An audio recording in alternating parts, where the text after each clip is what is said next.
प्रिय भक्तों, तत्काल धन पाने तथा महाधनी व्यक्ति बनने के लिए मंत्र से अच्छा और कोई विकल्प नहीं है। ना पूजा पाठ, ना कोई सामग्री, आपको कुछ नहीं करना है। बस अपने फोन में इस हनुमान मंत्र को 21 बार सुन लेना है। यह छोटा सा मंत्र 11 सेकंड में ही अपना असर शुरू कर देगा और पहले ही दिन से तुम्हारे घर में पैसा इतनी तेजी से आना शुरू हो जाएगा कि आपको अपनी आंखों पर विश्वास नहीं होगा। आपकी तिजोरी, पर्स, जेब सब नोटों से लबालब भर जाएगी। बस धैर्य रखो। यह कलयुग का चमत्कारी मंत्र वाकई में बहुत तेजी से धन दौलत की प्राप्ति करवाता है।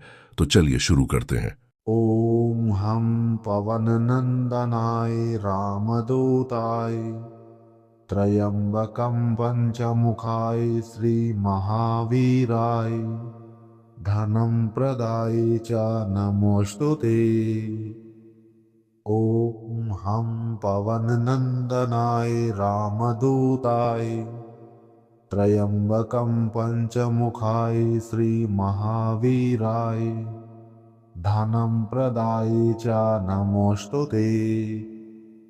ॐ हम पवननन्दनाय रामदूताय त्र्यम्बकं पञ्चमुखाय श्रीमहावीराय धनं प्रदाय च नमोऽस्तु ते। ॐ हम पवननन्दनाय रामदूताय त्र्यम्बकं पञ्चमुखाय श्रीमहावीराय धनं प्रदाय च नमोऽस्तु ते।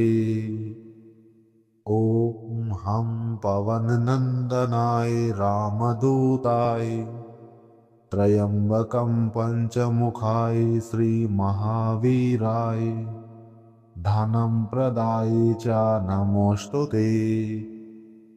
ॐ हम पवननन्दनाय रामदूताय त्र्यम्बकं पञ्चमुखाय श्रीमहावीराय धनं प्रदाय च नमोऽस्तु ते। ॐ हम पवननन्दनाय रामदूताय त्र्यम्बकं पञ्चमुखाय श्रीमहावीराय धनं प्रदाय च नमोऽस्तु ते। ॐ हम पवननन्दनाय रामदूताय त्र्यम्बकं पञ्चमुखाय श्रीमहावीराय धनं प्रदाय च नमोऽस्तु ते। ॐ हम पवननन्दनाय रामदूताय त्र्यम्बकं पञ्चमुखाय श्रीमहावीराय धनं प्रदाय च नमोऽस्तु ते। ॐ हम पवननन्दनाय रामदूताय त्र्यम्बकं पञ्चमुखाय श्रीमहावीराय धनं प्रदाय च नमोऽस्तु ते। ॐ हम पवननन्दनाय रामदूताय त्र्यम्बकं पञ्चमुखाय श्रीमहावीराय धनं प्रदाय च नमोऽस्तु ते। ॐ हम पवननन्दनाय रामदूताय त्र्यम्बकं पञ्चमुखाय श्रीमहावीराय धनं प्रदाय च नमोऽस्तु ते।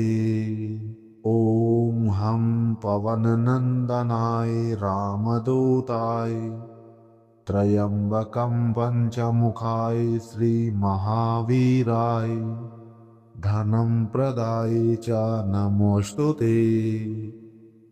ॐ हम पवननन्दनाय रामदूताय त्र्यम्बकं पञ्चमुखाय श्रीमहावीराय धनं प्रदाय च नमोऽस्तु ते।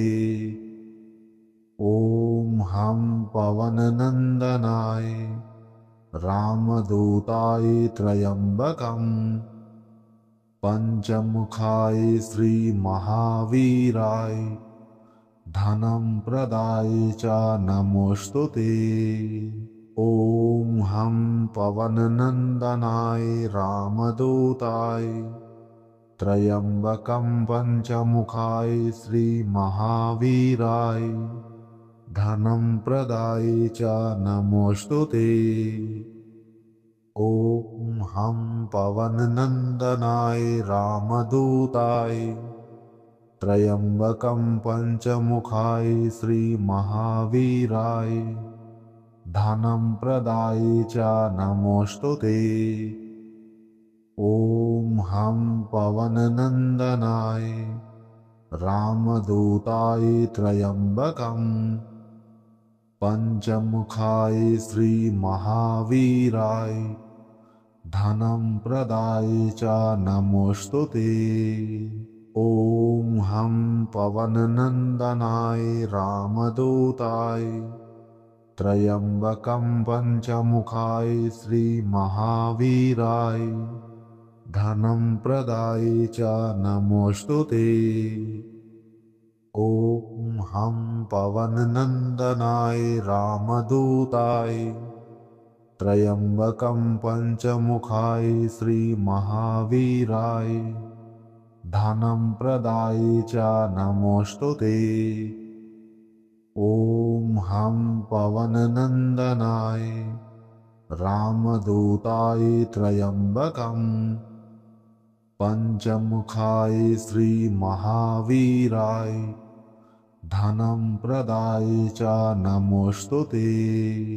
ॐ हं पवननन्दनाय रामदूताय त्र्यम्बकं पञ्चमुखाय श्रीमहावीराय धनं प्रदायि च नमोऽस्तु ते।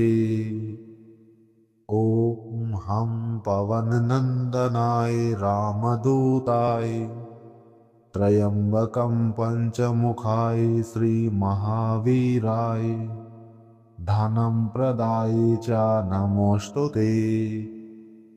ॐ हं पवननन्दनाय रामदूताय त्र्यम्बकं पञ्चमुखाय श्रीमहावीराय धनं प्रदायि च नमोऽस्तु ते। ॐ हं पवननन्दनाय रामदूताय त्र्यम्बकं पञ्चमुखाय श्रीमहावीराय धनं प्रदायि च नमोऽस्तु ते। ॐ हं पवननन्दनाय रामदूताय त्र्यम्बकं पञ्चमुखाय श्रीमहावीराय धनं प्रदायि च